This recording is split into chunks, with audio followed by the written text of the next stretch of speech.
wa amma lati baini wa bainaka, amma abin da yake tsakanina da kai fa minka du'a wa alayya al-ijaba, ita ce addu'a taka ce kawai kai iyakacinka kai addu'ar, amsawar kuma tana gurina. Saboda haka ita ma yarjejeniya ce tsakanin Allah subhanahu wata'ala da bawansa. Saboda haka ita ma addu'a in za a yi sai an yi ikhlasi, kuma sai an ambaci Allah da sunayensa wanda suke kyawawa subhanahu wata'ala. Ita ma addu'a babu surkulle, babu wani abu da ya saba wa ubangiji subhanahu wata'ala. Mutum ya kaskantar da kai kuma ya kyautata wa Allah subhanahu wata'ala zato, sannan ya kira shi da sunayen da ya yadda a kiransa da su subhanahu wata'ala, ba kuma zai nemi wani abu wanda yake jin shine zai masa wasiɗa tsakaninsa da ubangiji ba subhanahu wata'ala. To wannan shine abin da yake tsakanin bawa da Allah subhanahu wata'ala. In kai addu'a kai ikhlasi ka cika sharɗan addu'an nan, to shi kuma shi zai amsa. Haka shari'ar musulunci ta zo da ka'idoji, ta faɗi lokatai da ake karɓar addu'a. In mutum ya bi su, in yayi ubangiji subhanahu wata'ala zai amsa masa addu'arsa. A cikin wannan lokatai akwai gurbin sallah. Idan mutum ya da sallar farilla, da lokacin da ya addu'a a wannan lokacin Allah subhanahu wata'ala zai karba. Haka bayan gama kiran sallah, idan mutum ya addu'a Allah zai karba.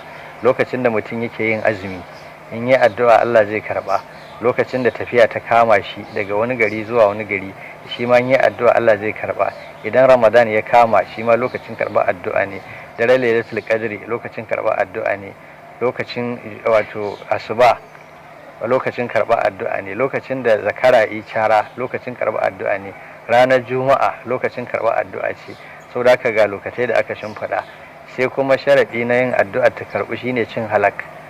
Idan mutum yana so ya addu'a ta karbu, tunda tsakaninsa da Allah ne, to sai ya zama yana cin halak. Shine adibta amaka tujab da'awatuka, ka tsarkake abincinka sai amsa maka addu'arka. Sannan daga cikin sharaɗin, kar mutum ya zama ko yana zagin bayin Allah, ko mutane ko dabbobi ko tsuntsaye ko mami, kar mutum ya zama yana zagin sa. Dalili a nan gurin akwai lokacin da Annabi alaihi salatu wassalam yana zaune, sai wani bako izo ya ga mutane a kewaye, sai ce wannan waye? Sai aka ce masa manzan Allah ne. Sai ce waye Allah kuma? To abu yayi nauyi. To Allah ya sa a gindin magani yake a gaban Annabi ne alaihi salamu, sai ya ce zo. Ya ce Allah kake tambaya? Sai ce sai ce shine wanda idan fari ya fada wa gonarka, in ka roƙe shi sai ya wadata ka, yunwa ba za ta same ka ta galabe ta ka ba. Shine wanda idan raƙuminka ya bata a sahara, kana jiran mutuwa, an ka roƙe shi sai da maka da raƙuminka. To iya abin da za a iya nuna masa kenan a lokacin, iya hankalinsa da fahimtarsa da irin matsalolinsa na rayuwa, sai aka nuna masa Allah ta hanyar wannan. Sai ce da Annabi alaihi salatu wassalam, ba ni hannunka ne maka cappa, na yadda da wannan Allah.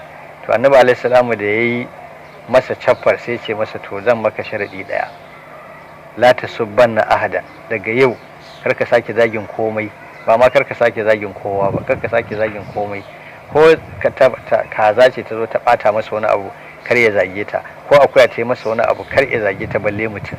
To in mutum ya zama na harshensa baya zagin kowa, to in yi addu'a Allah subhanahu wata'ala sai ya karba. Hakan yana cin halak, in yi addu'a Allah subhanahu wata'ala sai ya karba. Sannan kuma in ya kiyaye farilla, yana yin ta sau da kafa ta kammala, sannan kuma ƙaunarsa da Allah da ƙaunarsa da yin wannan farillar da yake ta sa shi yana da sha'awar bin Allah, kuma sai ya kama nafila ya dukufa yana yi. Ubangiji subhanahu wataala ya ce wanda yi haka yana ta yi yau da gobe, hatta uhibbahu, har sai na so shi. Fa iza ahabbtuhu kuntu sam'ahu allazi yasma'u bihi, in na so shi sai in zama jin da yake yi da shi. Wa basarahu allazi yabsuru bihi, sai in zama ganin da yake gani da shi. Wa yadahu allati yabdishu biha, sai in zama hannun da yake shimfiɗa ya kwance ya daure da shi. Sai in zama kafarsa wanda yake taka je inda yake so. Wala in sa'alani la'udiyannahu, duk lokacin da ya roƙe ni hakika sai na bashi. To wannan shine daga cikin sharadin karbar addu'a. Sannan daga cikin sharadan karbar addu'a, kiran sunan ubangiji subhanahu wataala da sunayensa masu girma. Akwai wanda ya addu'a, Annabi alaihi salam ce da Allah bi ismihi al-azama allazi idza du'iya bihi ajaba wa idza su'ila bihi a'ada. Ya roki Allah da sunansa mai girma, wanda idan aka roki Allah da shi zai saurara, in aka roki wani abu kuma zai bayar. To wayannan su ake bukata tsakanin Allah, shine abin da yake tsakanin Allah da bawansa.